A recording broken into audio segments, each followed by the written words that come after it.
Everything that there is to be loathed about John Lovell's book, The Warrior Poet Way, can be found on the inside cover. He starts with, "There is a war on masculinity, and everywhere we look, on every front we sacred, we can see the painful reminders of a collapsing order. The chaos and crisis we are experiencing today should be a signal for men everywhere to rise up, to fight, to preserve our way of life by once again walking the ancient paths. But this isn't a journey that need be taken alone." Now, this is a review, a public review now of The Warrior Poet Way by one John Lovell, or in case you wanted to note that I have read or listened to the book, Lovell. There's a joke in there if you've read the chapters. And this review is going to come in two parts. Now, it's all going to be contained in this video or this podcast, but the first half is going to be spoiler-free and overall assessment and suggestion, and the second half is going to be spoiler-heavy with going chapter by chapter, talking about some of the theses and highs and lows and value arguments that he makes within the book. So, let us, without further ado, begin.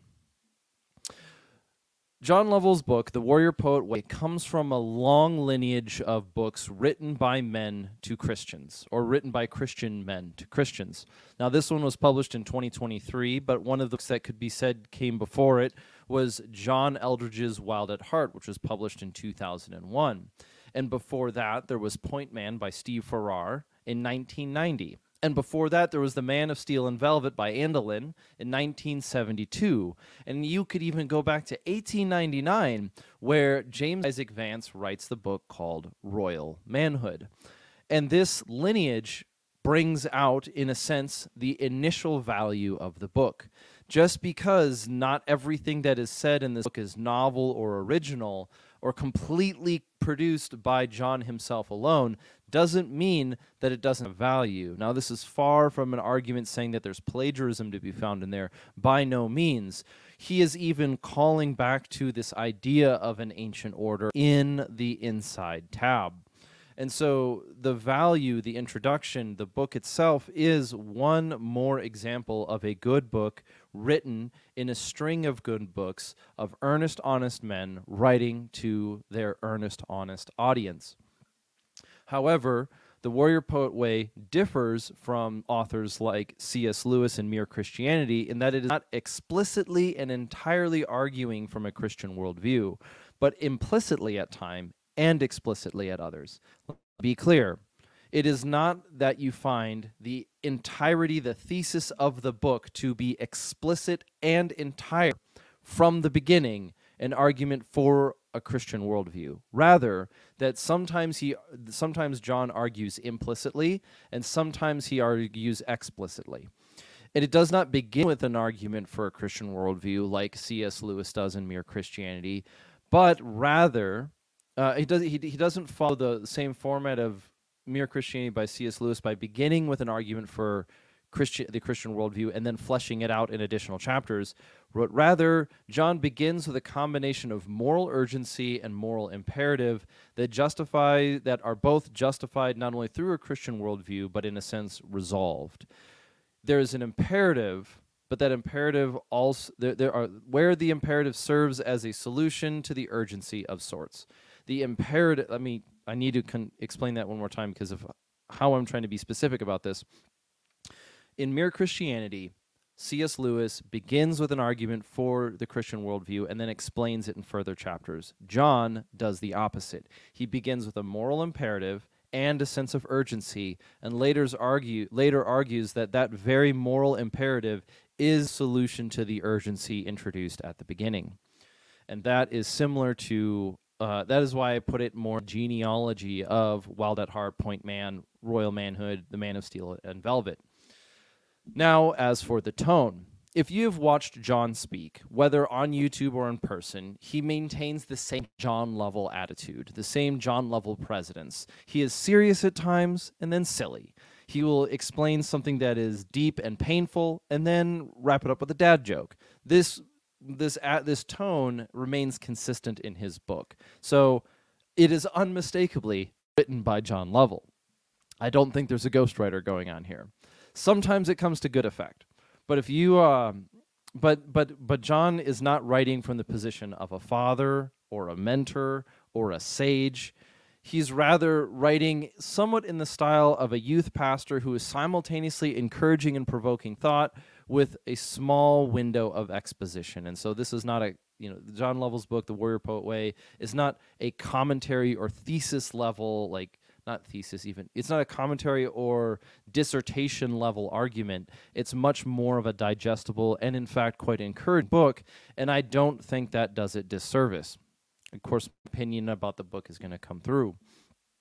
So the tone is classic John Lovell. Serious, then silly, then serious, then silly. Now you get something that I did not expect, and I caught on a second pass-through, was the amount of foreshadowing that John introduces in the beginning. And the foreshadowing, this is without doing the spoiler thing, he hints at the theses of one of his chapters in a subtle way in the introduction, and he rewards the reader with a second pass through going, oh, I know where you're going here now. That makes it so much better. And so one of the things, if you're going to rate this book in the same way you might rate a video game with rereadability or replayability, there's a decent amount of it. It might be a book that you could read every other year quickly through, even if you just did it through Audible, and you might be better off. But let's start with the overall thesis of the book. In my words, the overall thesis of the book is this: it is a Christian whole man argument. John is making a Christian whole man argument that there is not only no contradiction between a man being capable of both extreme violence and fierce love, but that it is desirable, and even more than just desirable, it is a moral imperative for each individual man to strive and pursue. Let me say that a second time. A Christian whole man argument that it is not only no contradiction between a man being capable of both extreme violence and fierce love, but that it is desirable, if not a moral imperative, for each individual man to strive to pursue this ideal. It differs from the Aristotelian whole man in that John acknowledges that each facet of the whole man is understood as a reflection of the identity of Christ. So it is a Christian book. If you're expecting to get some sort of agnostic or atheistic solution to international problems, I don't really know why you're reading this book, but if you are, congratulations. Now let's address one negative component about the book, or a couple of the things that I think detract from it entirely. John starts the book with war imagery to create a sense of urgency. I believe that John is authentic in his feeling of urgency. However, John has gone to war. He knows what war is, and he knows what he is talking about, and he knows what he is talking about is not war. Let me be clear. The inside of the book starts with, there is a war on masculinity, and everywhere we look, and on every front we hold sacred, we can see the painful reminders of a collapsing order. John uses that, and I think he believes that there's a conflict, but I think he misdiagnoses it as a war, because if he were, as a man who has been to war, who has seen violence, if he was going to fully invest in the moral framework of a war, he would find better ways, or he would include in his book an argument and justification for going to war, justifying targets, and being not just defensive or productive inside the home. He would assert something outside of the home. And I'll expand on this. John starts with war imagery. However, he has gone to war, and what he is talking about is not war. And I'm not even talking about the physicality of civil war. Rather, warfare does not take place in the home. It takes place in the culture, in society, in your churches, in your businesses, in your government. If your home is collapsing, you are not going to war. The war is not in your home. Soldiers who go to war have to deal with something different when they are in their home. And if they treat their wife and their spouse and their kids like their privates, their battles, their missions, then they are going to compromise their life at home. And much of this book argues for the life inside the mind and inside the home, whereas if he is talking about a war against masculinity, he should be imploring men to go into the businesses, go into the culture, go into your church, participate in your local government, participate in your community, and find, fix, and eliminate those who are attacking what is right and true and good. Instead, he talks about building character and developing oneself into the whole man, which is a wonderful thing to argue, but it is different warfare. If he is referring to spiritual warfare, he falls into the same trap as many other authors and should be acknowledged for that, not as a dig, but that this is a big issue and that it is too vague. If he is talking about spiritual warfare, John is too vague. But that is not exclusive to John, and it is not a ding on his character. It is more a identification of the gravity of that kind of conversation. Now, as for the things that are really good about the book, there are entire chapters that caught me completely off guard, and I have known John, and I have listened to John Lovell's material for many years now. I've had some conversations with him. I can't call him a friend because we're not close like that, but at best an acquaintance. And John, in places where I was hoping to find exposition, John opts or chooses to go with exhortation, and those places caught me off guard in the best of ways. When he later gets into the difference between goodness and greatness, he shines in his writing, which is about as far as I can go without spoilers. And so, in the pre-spoiler section of this review, I should wrap it up as best as I can. Who is this book for? Men, mostly men, at all reading levels, leading towards the beginning to intermediate level of reading. So if this isn't your introduction into this type of literature, if this is your introduction into masculinity, or if you've read Donovan, The Way of Men, or even Why Young Men by Jamil Javini, or if you've read a little bit of 12 Rules for Life by Jordan Peterson, this is a book that kind of fits in that genre. It's definitely beginning to intermediate level. It's definitely it is a book that you don't read it and get tired from reading. It doesn't wear you out with the rigorous depth and the rigorous like detail that you would expect to find in somebody like Charles Taylor. It's not so like dense that you need a dictionary to get through, but it does leave the reader better off than when they started. And I think it's one of those books that I've been critical of in the past, and I've been critical of Wild at Heart and Point Man and of Steel and Velvet, but it fits within that genre, and for me as a person, it redeemed that genre with a new, not necessarily coat of paint, but a new book is probably the best phrase, that encouraged me to reconsider how I evaluated that lineage of writing. And so the overall spoiler-free summary of The Warrior Poet Way is that it is a book to have on your shelf. The way it is not the gospel. It will not change your life like the gospel, but it will open doors and it'll ease open those wounds that need healing, and I think this is a good book for that. So I'm going to stop for a moment, and then I'm going to stop, and then let's get into the spoilers. All right, so I've given you ample time to click away if you have not read the book and if you want to read it without spoilers, but let's get into it. So this is the spoiler half of a review of The Warrior Poet Way by John Lovell. And I'm going to start a little bit in the introduction, but then I'm going to go chapter by chapter, addressing not only each chapter and some of the theses in them, but admonition or criticism. Well, is that the same thing? Admonition? It doesn't matter. Some of the arguments that are inside it from my own position, and to address it as rigorously as possible.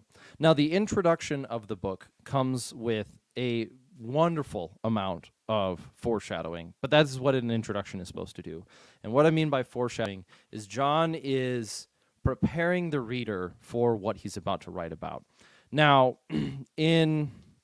I want to focus more on the good things of the book, particularly because I think that is what is most important on what to be taken away from it. And I think about that in the sense of, how are we building one another up? I can be a critic just like any other critic who can say mean things about somebody else's book, but I haven't one to replace it with. And I think encouraging and in speaking to the qualities of this book are going to be the best way forward. That being said, there will be some criticism. So let's start with the introduction.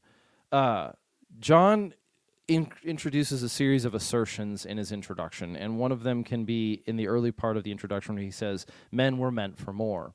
Now, these phrases might oftentimes come as a little bit inspirational, not quite on the live, laugh, love level, but on a level where they're kind of asserted without qualification. They're asserted without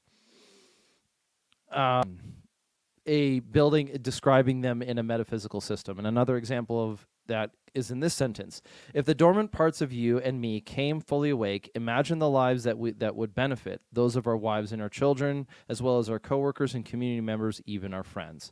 So this is it's an argument that paints the world without explanation that you have potential and that there is potential for you to be more, which we sort of inherently know, but we aren't justifying in a full metaphysical explanation.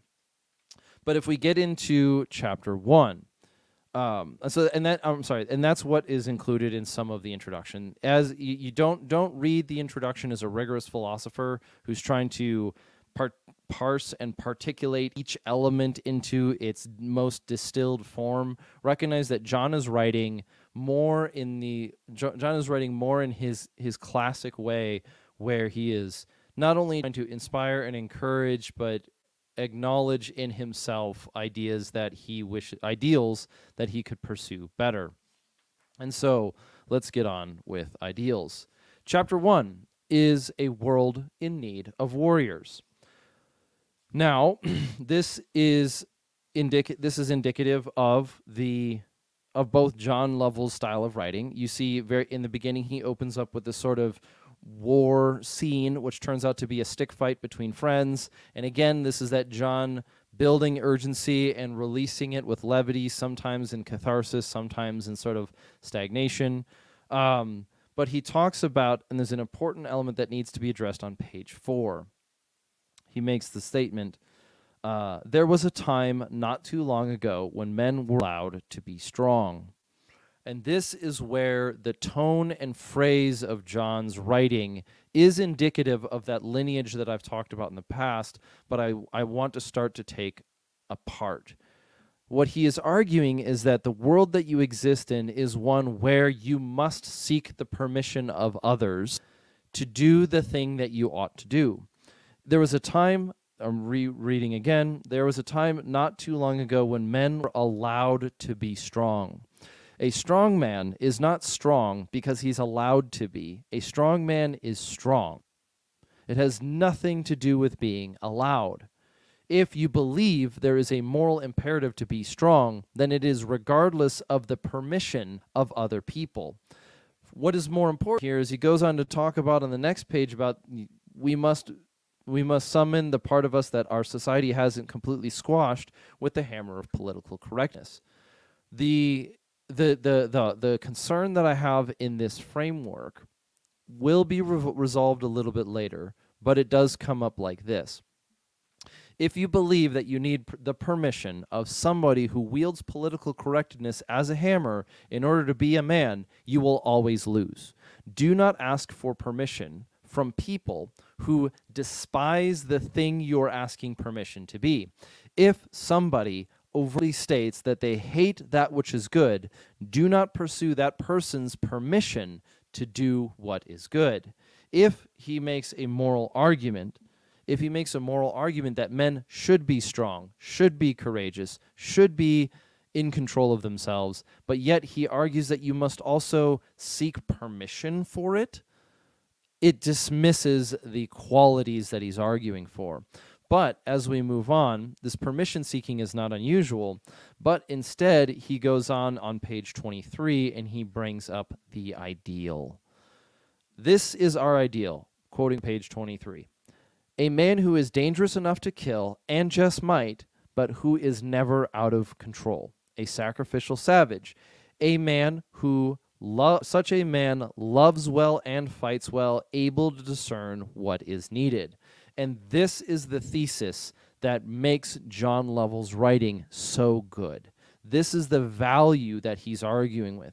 Instead of leaning into painting the world as this weird battlefield where you have to do permission seeking with people who hate you, why don't you lean heavier into the ideal and argue that it is simply good for men to be dangerous and be in control of that danger?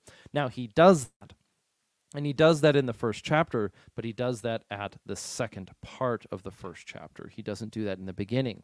And this is that tone, that sort of style of writing that I personally don't enjoy, which is present urgency, present solution. Turns out the solution and the urgency aren't really connected, because the urgency is that men are not men anymore, but you can be a man, which is sort of the solution, but not really, because just do it. It doesn't stick the weight that it could, but he, more importantly, addresses the ideal of the whole man, and he does it successfully.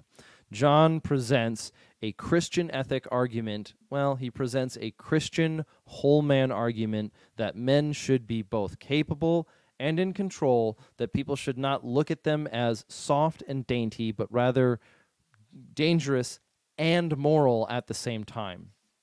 Good job. Excellent with the ideal. The second chapter is titled The Most Dangerous Man in the Room. And in this is basically a mindset chapter. And in here, you get the advice that a seasoned fighter is giving to younger men.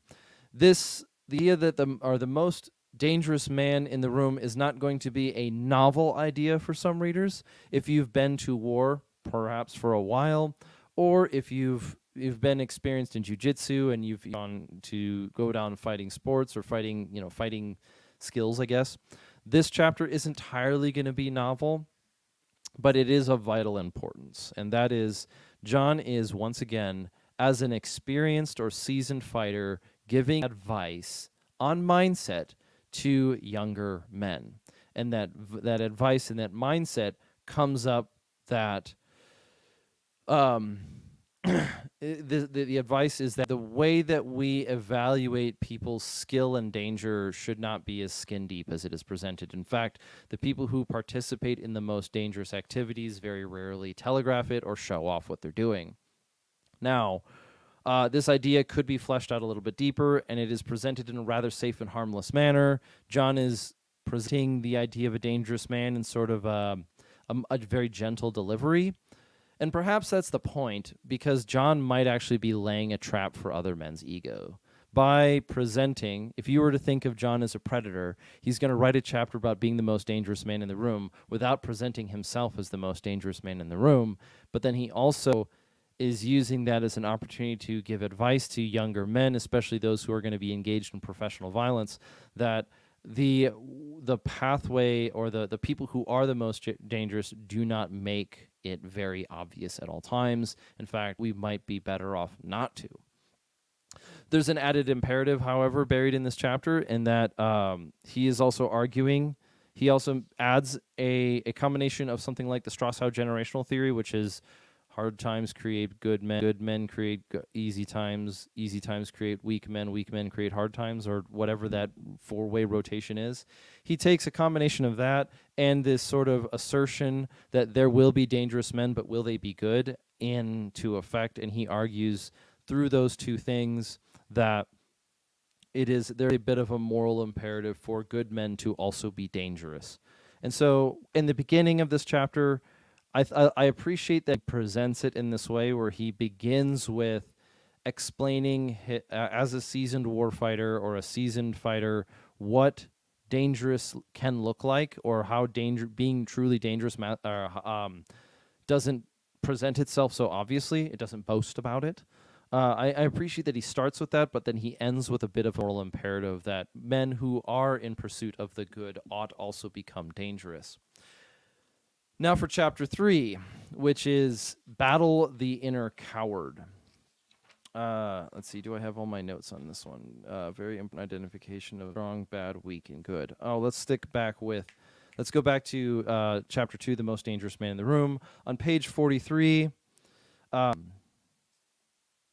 a man is not dangerous because he is strong, but quite the opposite. In his greed and cowardice, the wimp will betray another and not even know it. Because of his weak disposition, he will hurt others accidentally, clumsily wrecking everything around him without much awareness of the consequences at all. Now, John this is something that I think that I'm so glad that he introduced, because this is again on the level of The Most Dangerous Man in the Room, on the chapter of The Most Dangerous Man in the Room. He starts to illustrate how the opposite of strength can oftentimes be more dangerous. Now, he doesn't use like the dull knife metaphor, but he talks about how not only is strength something that men may have, but they ought have, because being weak is actually detrimental and dangerous to your family, because you may not be able to, say, climb the mountain or run the 5 mile in the time limit or bench press what you need to, but because that weakness will manifest in malice towards those around you. And while it's written in John Lovell's way, that is a point that so oftentimes gets missed in the conversation about strength, that weakness is actually dangerous in that it manifests in malice towards other people. So let's move on to chapter 3, which is Battle the Inner Coward. And he starts with a quote by William Shakespeare: "Cowards die many times," Shakespeare, "cowards die many times before their deaths, the valiant taste of death but once." Now, this is one of those chapters that I think can be cut away from the book, not to remove it from the book, it should stay here, but be read when you're reread multiple times when you're about to face a dangerous or something that scares you. The opening is a little bit lighthearted for my tastes, but it still is relatable. And he talks of cowardice in multiple different ways, and he also talks about becoming brave.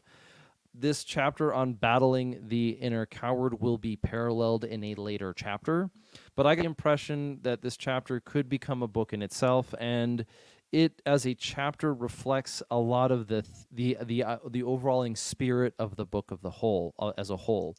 I would not be surprised if John started with the writing on Battle the Inner Coward and later turned it into the whole book.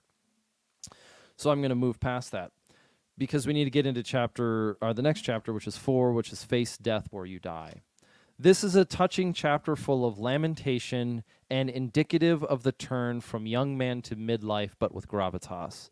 This identifies some of where John is, and it's a chapter that oftentimes gets missed in the sort of self-help books, where the self-help books will either try to our chest beat into bravery, or in some way skip this section altogether, because there is a sense of dread and sorrow and suffering in this chapter that is completed by facing your death before you die. And I don't want to spoil the weight of the chapter, but I'm going to use only a couple quotes to expand on it, and then I guess this is the spoiler-free, or this is the spoilered section, but we go to page 86. And there's a paragraph that reminds me quite a bit of what you see in the movie Night and Day with Cameron Diaz and Tom Cruise, but you also see this one here. Telling yourself that you'll start living the way you know you should, but after this. I added the but. After this.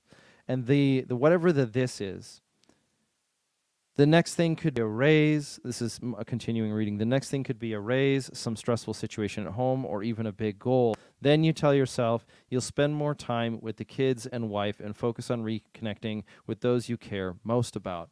The other way of saying that, though, is telling yourself that you'll start living the way that you know you should after this. After this what? After this hit? After this drink? After this bender? after this weekend, after this time alone, after this failed relationship, I think there's John in the chapter on facing your death before you die, John writes an immensely practical chapter on telling yourself, on not living for tomorrow. It's not living for another day, but rather changing the way that you look at the world in a very practical sense to address what is in front of you and the time that you have, instead of constantly kicking it off to some distant future or even some metaphorical thing that's in your way, whether it's alcoholism or competition shooting or even how you relate and talk to your own wife.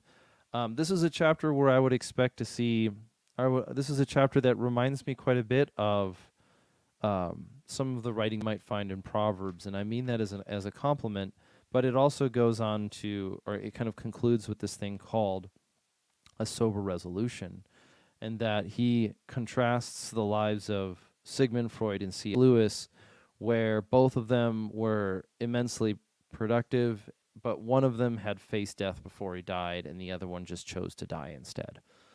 But overall, this is an immensely practical. It's an immensely practical chapter, particularly practical in the world of the life of the mind, and it is it highlights some of John's best arguments or argumentation in writing, which leads to chapter 5, which is the War of Ideas. This is the worst chapter in the book. It's the only chapter that I got to the end of it and I actively disliked, and I'm saying that personally, but it needs some explanation, and it's not the end of it. This is an example of writing where the author tells you what you should be reading about in philosophy and discussing ideas, but it is also the exact chapter where he should be presenting and discussing those ideas. And so instead of actually talking about ideas and engaging in the war of ideas, John is just talking about that there is a war of ideas. He is describing a history of philosophy, and he is describing he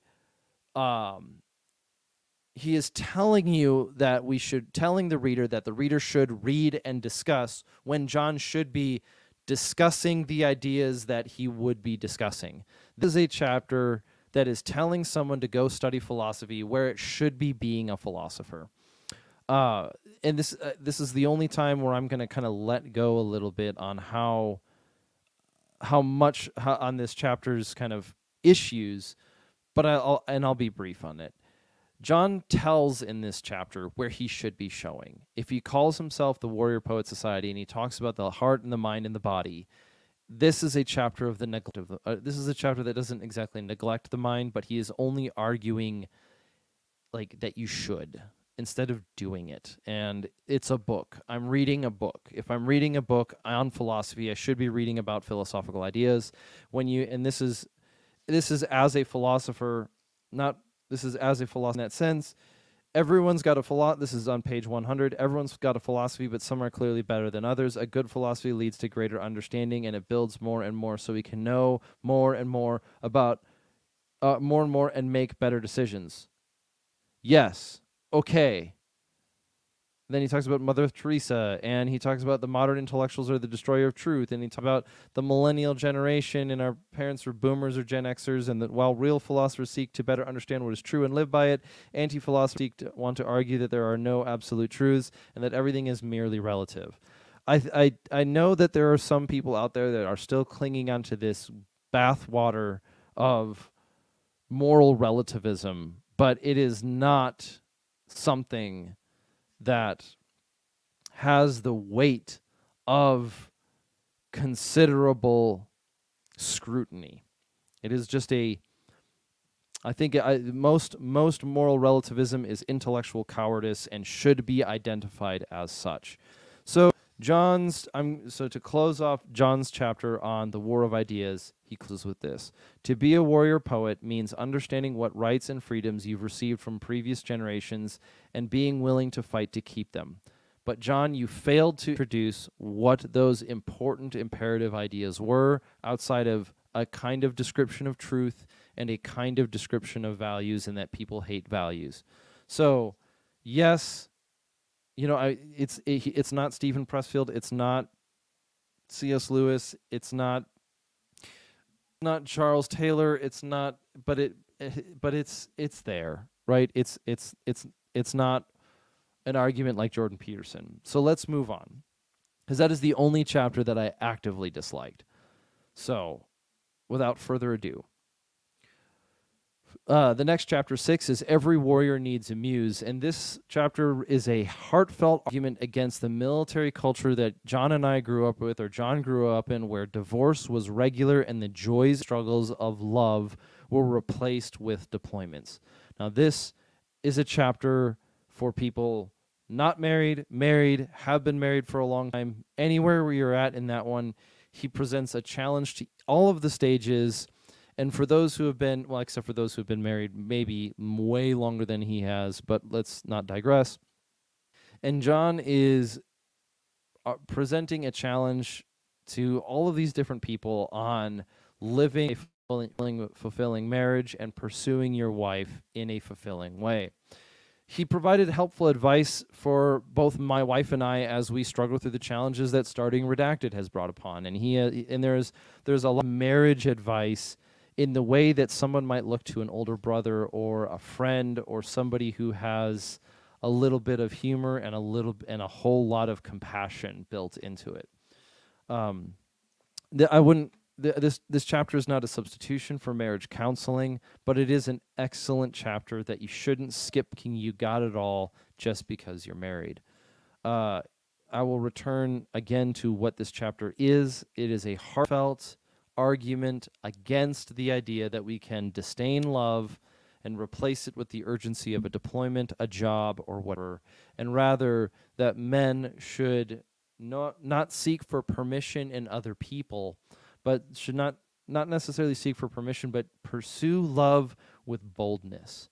I think that's an odd one. I think he paints it so well in the framing of love as not love, especially in relationships, as not something that you kind of fall into and that beats you over the head in some sort of poorly written sitcom, but rather is something that a person pursues intentionally day in and day out, with the highs and lows and the pains and sorrows.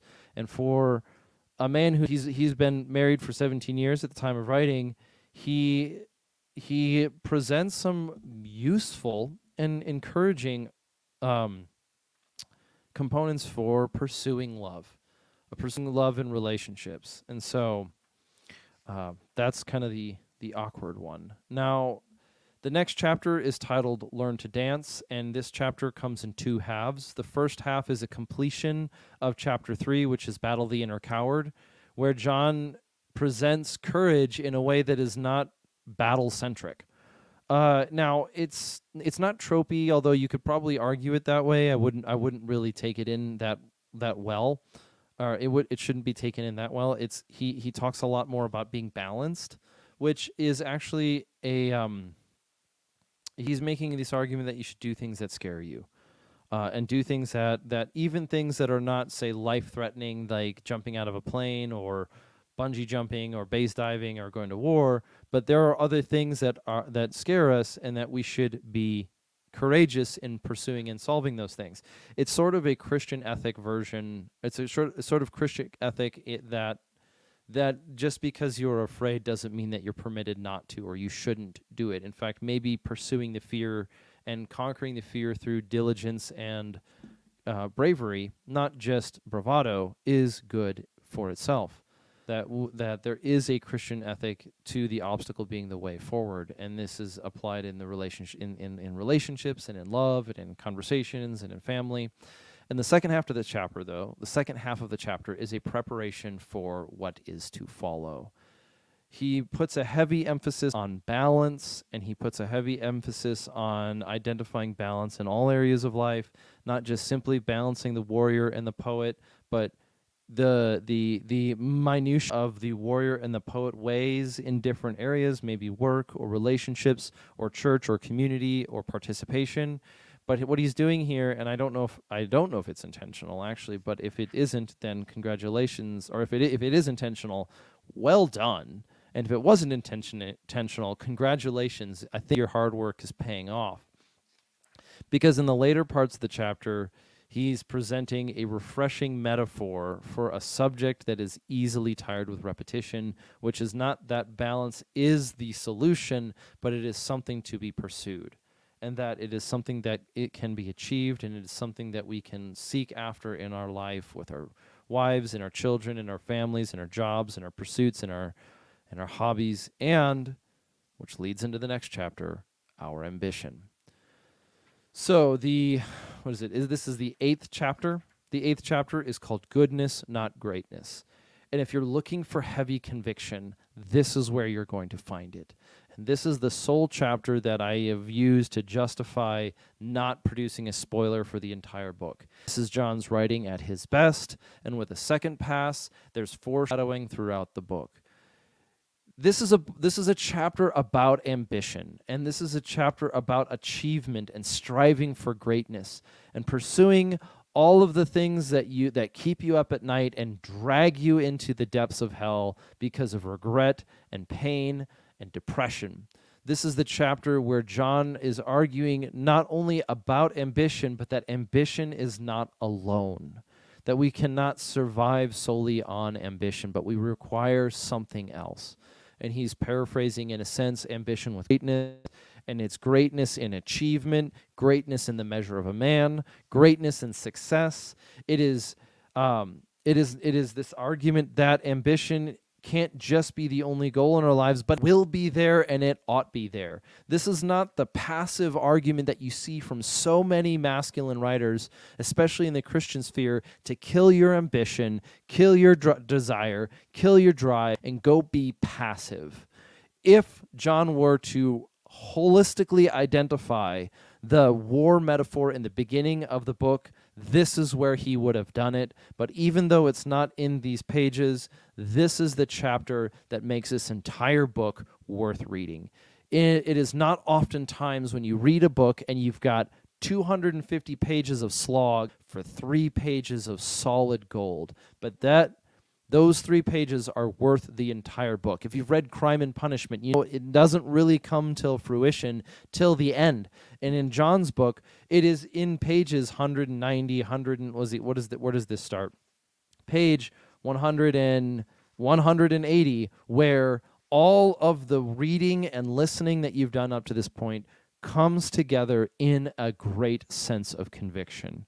He talks about the morality of ambition. He talks about pursuing that which is right and true and good because it is right and true and good, and not costing the battle not losing that which you fight for the sake of the thrill of battle. This is the anti-barbarian argument, not in the Jack Donovan sense of barbarian, but the anti-barbarian in the sort of casual sense. This is rather him arguing, not only I think effectively, but I think in some pages very passionately, drawing on more than just experience, but on past wisdom, to level in that it's not just greatness, it is not just goodness, it's a both and. And it's a both and in the life of men that is worthy of pursuit. Now, in the event that some of my recording was lost, I am going to reconclude with what I was talking about, the chapter of Goodness, Not Greatness. Goodness, Not Greatness is the 8th chapter in John Lovell's book, and it is one of the best it is the best chapter in the book, hands down. No questions asked. If you're looking for heavy conviction, this is where This is where John's writing is at his best. There is foreshadowing in the early chapters of the book that lead and culminate in this one, and it is a chapter about ambition and tempering ambition in this chapter. He does not. Let me reiterate in this conclusion. Let me reiterate about chapter 8, and this is the tragedy where not the.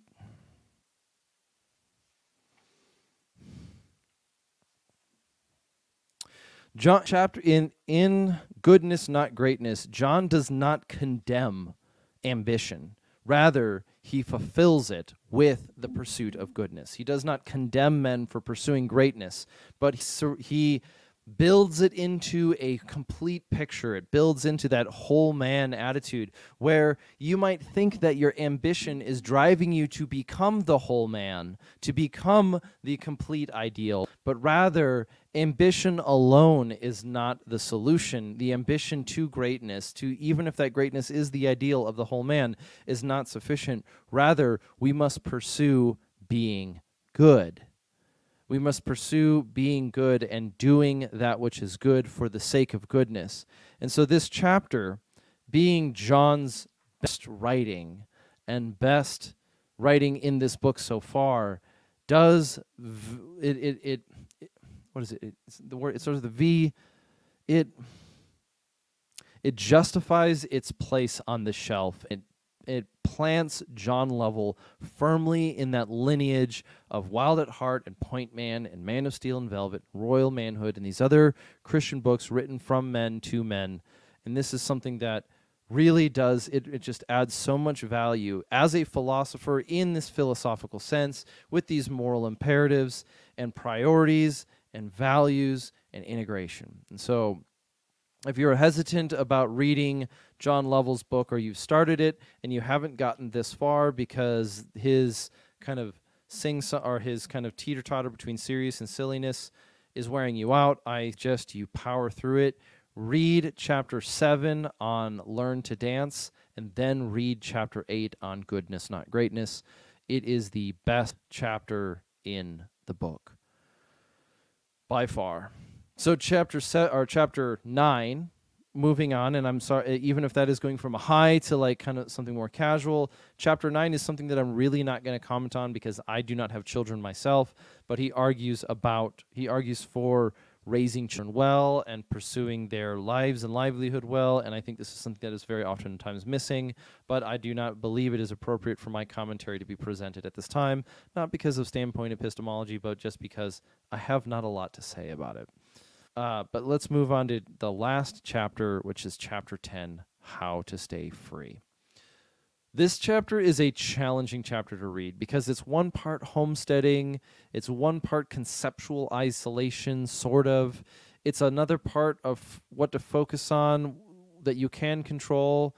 Like it's inspiring or instructing the reader to focus on what they have authority over and they have control over, but it doesn't provide the direction that I think it could. He allows the concept of homesteading to be painted in the picture of critics who are not willing to understand anyway, so it's a little bit in my head of like, what's the point? I'm not trying to convince somebody who wants to live on government welfare that homesteading is a good idea because they want welfare. This is the chapter where the urgency of the war of masculinity doesn't really stick very well, and I think this is where, or not I think, but these are all kind of negative things about the chapter immediately, where he's talking about self-sufficiency is something that, like, you can pursue self-sufficiency, and sometimes it's like ideological self-sufficiency, and sometimes it's moral self-sufficiency. It's never moral, but it's sometimes like think for yourself kind of stuff, and sometimes it's like grow your own food, and it's like all of these ideas, I don't want to call them trendy, but the trendy the trendy homesteading ideas are just sort of jumbled into a chapter and tied together. It's not so much of a flex, but it kind of comes across as one. But here's the good thing. This chapter should be a launching point for John's next book. It should be a launching point for the additional material that he produces, and if he fills out and fulfills this chapter in his Warrior Poet Network, that's a great thing. If he writes a second book and he completes this idea, another great thing. The amount of intellectual weight that's delivered into chapter 8 on Goodness Not Greatness is the key component of this book, not his chapter on homesteading and not his chapter on how to stay free. And that is tied into he warns against isolation. He suggests taking care of not only physical but the spiritual well-being of your family. He argues that there is a moral obligation that you are capable of fulfilling these things. In other words, John does a good job with this. It's not such the prepping and the homesteading world, but he says, here's a good thing that you can do, and by the way, you can do it. He's not he's not layering on the moral obligation of becoming a homesteader to the individual and then neglecting to inform them that they're actually capable of accomplishing it too. John is a very accomplished businessman. I'm sure his bank account is not a zero bank account. I know his home is he's not like living as a billionaire or nothing like this. But the one thing that John does well in this writing is he doesn't lecture people who are not as well off as himself on how to do something. What he fails to deliver on here is sort of is illustrated on page 150, and that is he makes this statement. Everything we love rides on our willingness to protect the liberties we take for granted and band together, because one day you're going to need this freedom far more than you imagined. What do you mean by that, John? What do you mean? I think this community, your audience, our audience, the people that I talk to, the people that you talk to, we're beyond the phrase that we're going to need it. Describe it, point the direction, lead. John, this is a chapter that identifies John as a leader, and he should lead. He does a great job of it in his business, in his community. John is an upstanding individual, so far as I have known, but he talks about the voices of modern-day tyranny may try to bury you, cancel you, or even discredit you, but the man who speaks up for what's right inspires others to do the same. John, do more of that. Do more of that. You've done it well in this book, especially on goodness, not greatness. But here is where we go into, this is how we remember we are not alone. And I like, this chapter lives off of the lifeblood of chapter 8. And so the conclusion and the closing argument, I think in a very important way, once you've read the book and you get to the conclusion, you might discover that the conclusion of John's book will not blow your mind. It's not the end goal or the end chapter. The conclusion is not like the magnum opus conviction aha moment, but rather the intensity and the conviction of the book rolls back and forth like the waves. Chapters 1, 2, 3, 4, 5, 6, 7, and then by the end of 7, it launches into 8. You get your peak conviction, and then it kind of rides back down. I think I believe the chapter on children is very practical. I've listened to it. I don't have too much commentary on it right away, but then his chapter on living, how to stay free, is sort of casual. It's a casual argument for homesteading with a salting of urgency in certain assertions, like something's going to happen, or you may not have these freedoms someday. And it's like, okay, thanks for the convincing argument, John. Rather, if you're going to call men to go to war, this is where you should have made your war cry. However, I think the intellectual weight and moral value of the book was hammered so heavily home in chapter 8 that if you were to add it to chapter 10, it might have fallen flat anyway. And so the conclusion is a classic John Lovell note of poetry and his conviction, which he does not elaborate on and is not obligated to do. The conclusion of The Warrior Poet Way comes across as John, as an author, writing to John, as a man writing to himself, telling him, reminding him of the things that he believes in the moral imperatives that drive his life. And with that, it's an interesting way to close a book, not because it's entirely unique, but because it carries a moral weight with it. So this has been, to like tie up the entirety of my review of The Warrior Poet Way in a 1-hour conversation, I approached the book with a little bit of hesitation, partly because I didn't want to be disappointed by it. I've listened to John Lovell's talk for a long time. This is kind of the personal side. I've listened to John Lovell speak for a long time. I've been able to go to some of his live presentations. I've visited him before. I've been able to talk with John on a number of occasions that are very encouraging. I've written for his company before in the past, and this was a book that I approached with a little bit of caution because I was worried about being disappointed. I was in the same way that you write. They say, like, don't meet your heroes. And the early chapters were very introductory level. Of course, you know, it's like if you've listened to John for 5 years, you likely have heard some of these things before. It doesn't mean that they're not good to be introduced again.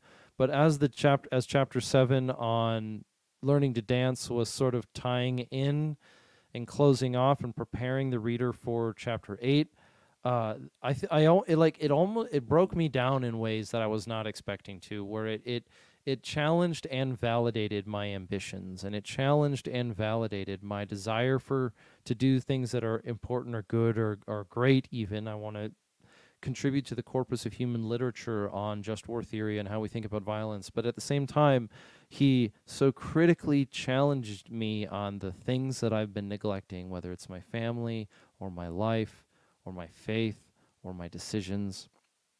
I think that's a really good bit. And so, as a leader, I think he's inspiring men to greatness, and I am encouraged by that. And although his chapter on philosophy is pretty rough, the remainder of the book is he does better philosophy in chapter 8 than he does in chapter 5. That's probably how I'll have to close it off. So, if you've enjoyed this conversation about John Lovell's book, The Warrior Poet Way, if this review has added value to the book, please let me know in the comments below. If you're on YouTube, if you're on social media, or I'm sorry, if you're on, what else would you be on? If you're on Spotify, share this with your friend. If it ends up in John's lap and he calls me angrily one day, I will blame you because you the audience, because you put me in this place. But I am sure we can resolve that conversation at another time. And if not, pistols at dawn. Let's do it. So with that being the case, this has been, Mom, can we have John Lovell? No, you've got John Lovell at home, the Redacted Culture Cast, where we talk about the philosophy of violence. And this time we're doing a review on The Warrior Poet Way by John Lovell. And if you have enjoyed this conversation, you can head over to redactedllc.com. And that's where you're going to find some of our store and some of our events that are coming up. By the time this video goes live, it will not be ready, but Monday, April 1st is April Fool's Day, but we're dropping something that is not a fool's joke. And so if I suddenly disappear or there are rumors in the news that I have self-ended myself, know that they are rumors.